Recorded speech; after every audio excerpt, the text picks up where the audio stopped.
అక్కంటే అమ్మ తర్వాత అమ్మ లాంటిది అంటారు. తమ్ముడిని చెల్లిని ప్రేమగా చూసుకుంటుంది, ఆడిస్తుంది, ఆకలిస్తే అన్నం పెడుతుంది, వారికి అండగా నిలుస్తుంది. కానీ ఈ ఘటన ఆ మాటకే మచ్చ తెచ్చేలా ఉంది.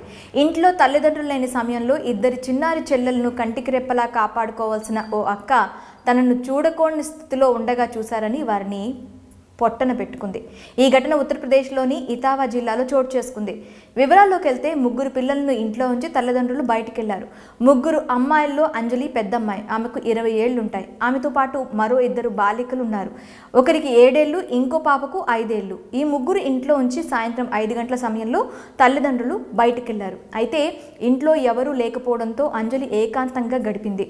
ఆ సమయంలో ఆమె 2 చెల్లెళ్ళు ఆమెను చూడకూడని స్థితిలో చూశారు.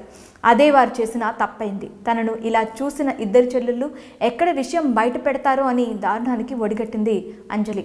చిన్నపిల్లలు అని కూడా చూడకుండా అత్యంత పాశవికంగా గొంతు కోసి చంపేసింది. నేరం బయటపడకుండా గొంతు కట్ చేసిన ఆయుధాన్ని నీటితో కడిగి పెట్టేసింది. అలాగే తల్లిదండ్రులు వచ్చేలోపు రక్తం అంటుకున్న తన బట్టలను కూడా ఉతికింది.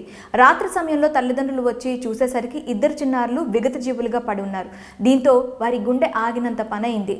వెంటనే పోలీసులకు సమాచారం అందించారు. ఘటనా స్థలానికి చేరుకున్న పోలీసులు ఇంట్లో క్షుణ్ణంగా పరిశీలించారు. అక్కడ ఓ పదునైన ఆయుధం నీట్గా కడిగి ఉండటాన్ని గుర్తించారు. అలాగే కుటుంబ సభ్యులు ప్రశ్నించే సమయంలో తడబడిన అంజలి తర్వాత నిజం ఒప్పేసుకుంది. తన 2 చెల్లెళ్లను తానే చంపినట్లు నేరం అంగీకరించింది. దీంతో పోలీసులు ఆమెను అరెస్ట్ చేశారు. ఈ విషాద ఘటన ఇతావా జిల్లా వ్యాప్తంగా సంచలనం సృష్టించింది. తాను తప్పు చేస్తే దాన్ని అభంశుభం తెలియని చిన్నారులు చూశారంటూ వారిని చంపేయడంపై ఆవేదన వ్యక్తం చేస్తున్నారు. మరి ఈ ఘటనపై మీ అభిప్రాయం ఏంటి? కామెంట్స్లో మాకు షేర్ చేయండి.